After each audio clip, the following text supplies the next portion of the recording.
Good morning. Today is the 26th of January, 2023. Another flop of a snowstorm. We got about 4 inches total.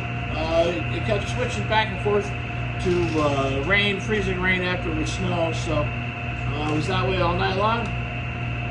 Nothing happened. It just was kind of a flop. We were supposed to get 7 to 12 inches, and we got less than 4.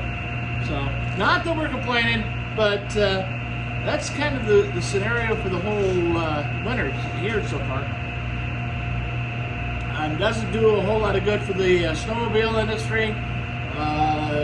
You know, we're supposed to be a tourism town, which I don't really believe we are anymore. But without anything to do, people aren't going to come. Oak Mountain is still up and running. They're doing their thing there, but they make snow. So anyhow,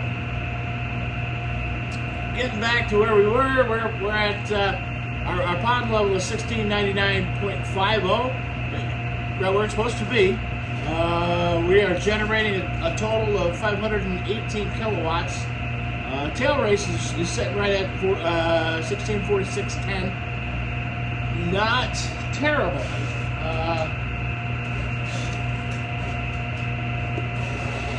It's where it should be this time of year, you know, or actually it should be lower, but it's where it should be for the conditions that we have now. The water level is dropping, the flow is slowing down, so we are watching our output, our kilowatt total output is continuing to drop almost daily. It'll pick up a little bit here for the next couple of days, or remain the same. A little bit of slushy, icy, crappy looking stuff on the edges of the head pond this morning. A lot of frazzle ice, but not terrible. We didn't get nearly, you know, we're not even where the temperature says it's going to be today. So we're still down here. I got 34 down in the little pocket that we were in. It's kind of like a holler, if you're familiar with that term. A holler is just kind of a valley in a valley, basically. And so that's where, you know, that's where we're sticking at. It's a little bit warmer. It's going to get chilly over the next week, but not. I did see for next Friday they're looking at. Next Friday's my birthday, the 3rd. They're showing a low temperature of 1 degree. Then we'll start seeing, February is the snowiest month, so we'll start to see some snow then. Hopefully we see good snow then. The problem with not getting a lot of snow is not that we don't like shoveling it or that it affects the tourism. The real problem is we live in a forest. Yeah, we have 6 million acres of forest land around us. So for those of you who've never been to upstate New York, yes, there is an upstate New York, and it is nothing like New York City. We have no tall buildings. The average house is only 2 stories high. As a matter of fact, in the Adirondack Park itself, you cannot build a 3-story house. We have, it's all trees. It's all the main industry here is forestry.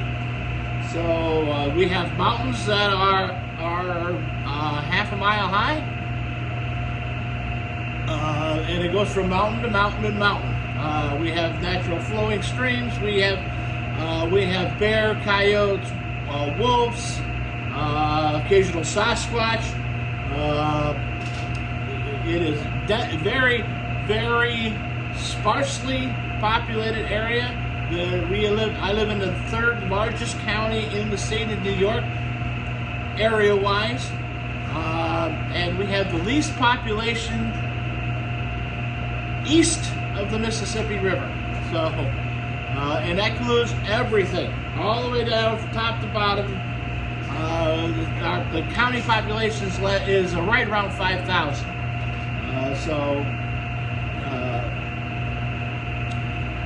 They have buildings in New York City that have 5,000 people in them. So the real issue is if we don't get the rains or the snow in the winter, during the spring when everything is so dry. Believe it or not, the driest season of the year is the spring. As soon as the snow melts, everything dries out. Everything's dead to begin with, so nothing's growing. The grasses are dry. They are, and the humidity will drop down to 10-12%. And somebody somewhere will throw or have a trash fire outside, or decide it's a good day to burn brush. Well, and then then it just takes off. And we live in a forest, so we will have a forest fire if we don't have moisture.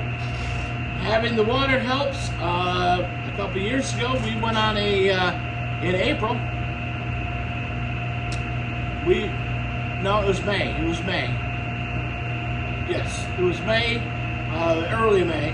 We went on a forest fire in a swamp.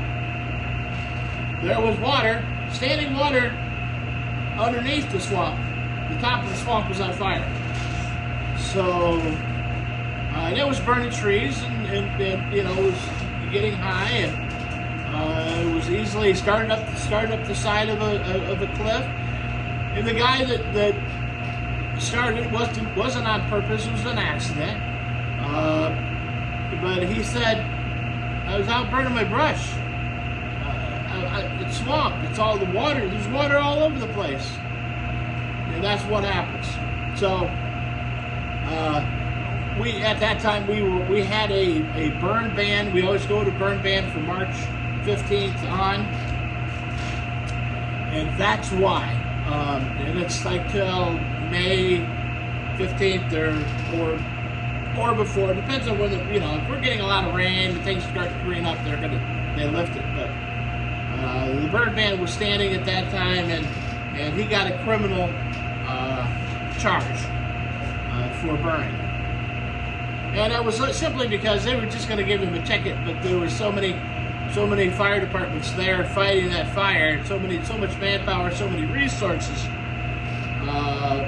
that I think there was 20 rangers there. There was 5 fire departments, but that being said, it was strictly due to carelessness, and he never thought of it. He never thought it through, and thought it was just, I'll burn my brush.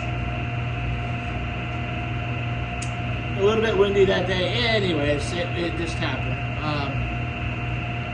So yeah, even in on one of the weather stations in the village, they're at 32 degrees. We're at 34, so our pocket keeps us a little bit warmer, and it keeps us a little bit cooler. So it maintains the temperature longer here. So in the summertime, it's usually 4 or 5 degrees cooler down here than it is in the village. So and it depends on where you're at in the village. So if you're by the lake, you're 5-10 degrees cooler than if you are up, say, Melody Lodge or Oak Mountain, or away from the lake anywhere. Yes, there is a lake. We have a lake that is about 3 miles long, and probably, I'm gonna guess it to be 3/4 to a mile wide. There's an island in the middle of it that is occupied by a girls' camp, which has power, water, several buildings. We cover it under our fire district. We have fire plants. We have a rescue boat at the fire department. We also have a side-by-side with tracks on it with the slide-in fire unit. Just because we're so remote, I mean, people don't understand what we live in, and that's probably the biggest gripe of most New Yorkers. Because people say New York, they think of New York City. Well, we ain't nothing like that. We don't have 1 million people. Never have I seen anybody get mugged. In Speculator, you're likely to see somebody cross the street. The village during the wintertime has about 300 people in it. You can count on your hands the number of people that go in and out of Charlie John's grocery store slash, I guess it would be more of a country store because it's a general type of store, but you can count the number of people on during the middle of the week. You can count the number of people going in and out of that store on your hand, and that's the truth. That really is the truth. Not very many people go in and out.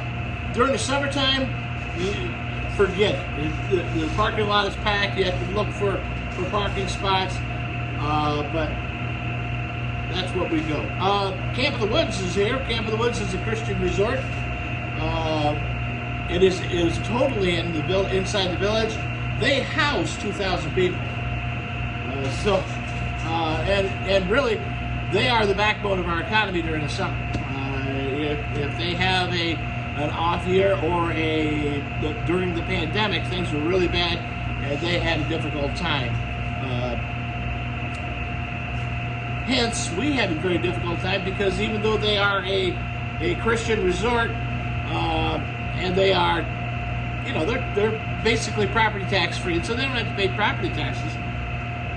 But they do pay water sewer tax. They pay the water sewer rates to the village. They probably are, I'm guessing, 75% of everything that goes through the water sewer plant. So when they don't have anybody there, we lose money every month.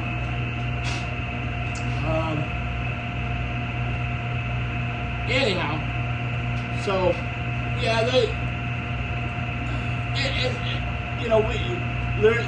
there's good and bad with everybody that talks about Camp of the Woods. We wouldn't have second homes up here if it wasn't for Camp of the Woods, because nobody in their right mind wants to come here when there's nothing to do. Yes, there are people that want to get away and just be recluse and that, but the people that have the money, they want to spend the money, they come up here because of Camp of the Woods. I would estimate that the majority of the people that have second homes up here because they are affiliated, or their parents were affiliated, maybe even the grandparents were affiliated with Camp of the Woods. So, and I'm not opposed to them. I think they do a fantastic job. They are the largest employer, probably in the county.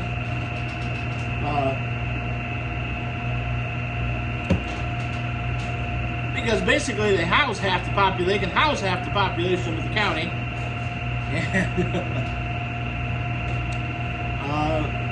And they have staff from all over the world that come there. So used to be back in the day, they would hire the locals to be the ground crew, and I was on the maintenance crew there in the 80s, and enjoyed it. I really did enjoy it. My wife was on the cleaning services. She worked in the hotel. They have a 200 bed hotel, I think so. She worked in the hotel and in the laundry. And we both did dishes in the kitchen at night. And it was a fun time. We did what we could. During the 80s we worked our butts off down there, and but they don't hire the locals to do that anymore. Unfortunately, I think it was a good ministry and they screwed that up, but that's my opinion. And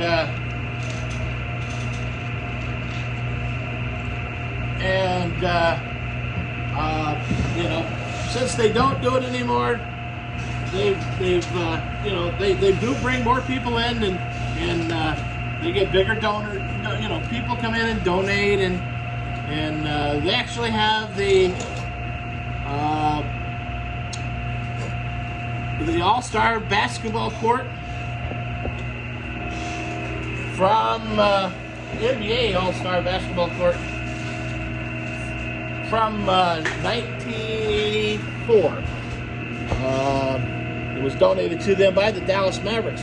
Dallas Mavericks come up and run a basketball camp up here for the for kids. So that's a big thing. All right, we'll go out here and check the river, see what's going on. You can see we're snow covered, and it's kind of a rain right now, freezing rain, I guess. Strange weather. We were going to go out to. The original plan today was to go to Morehouse. That plan has changed. So we're just going to go work on the boiler system today. We're not running much water. As you can see, things are slowly diminishing. Chickens are out. They're covered by the tarp, so they don't care.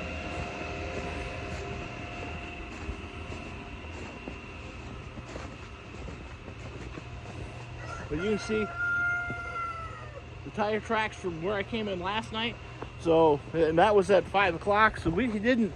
That was about the time it started to snow a little bit heavier, but it has diminished. So I'm not going to walk back into the. You can see the rock down there at the tail race. There's another rock this side that's starting to poke up through, and the one before that one. But you can see the water level is dropping. We're still running, the spring's still running, so and a little bit of water is trickling down from the other side yet. But for the most part, that's where we're at. Okay, so anyways, so today, yesterday we did the septic system. We're trying to do the septic, get that unclogged. To no avail. It has definitely a root-bound issue. I can't do anything about roots. My equipment isn't strong enough to cut roots, and nor am I going to buy stronger equipment to cut roots. There are companies out there that specialize in that. One of the things, I mean, the pipe it's truly 10 feet from the house. My suggestion, it would be there's three options. The first option is dig it up, pull the roots out, and put a clean out outside. Second option is to have a company come in and jet it out. They've got a jetter that 3,000 psi will cut the roots right out of the way. Issue with that is you still can't get it in the tank, and you got to run water from inside that's going to be splashing back into the basement. Option 3 is only for me, and that's do absolutely nothing because I don't care. They've got to do something, and it's nothing to do with me. So I tried to call the company the contractor yesterday that had me go over, and I couldn't get through to him. I would imagine he was probably in meetings. So I'll try to get a hold of him today and let him know. They're actually going to be the ones to be plowing. I thought they would be here by now, but I'd let him know. But I can't get through it. So if I can't get through it with the equipment that I've got, I'm not purchasing anything. I'm not renting anything. Go on to the next guy. Then from there I went and did the boiler. I put the thermostat into the kitchen and then hooked up the expansion tanks and run the lines for that. I did a little bit more wiring to the circulators, got them so that they're ready to go.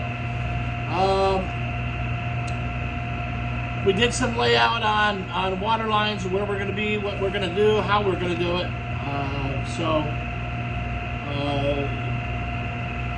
I've got Dan going there today. Dan and Lee will be there. I don't know if Donna will be there. She might, but I don't know.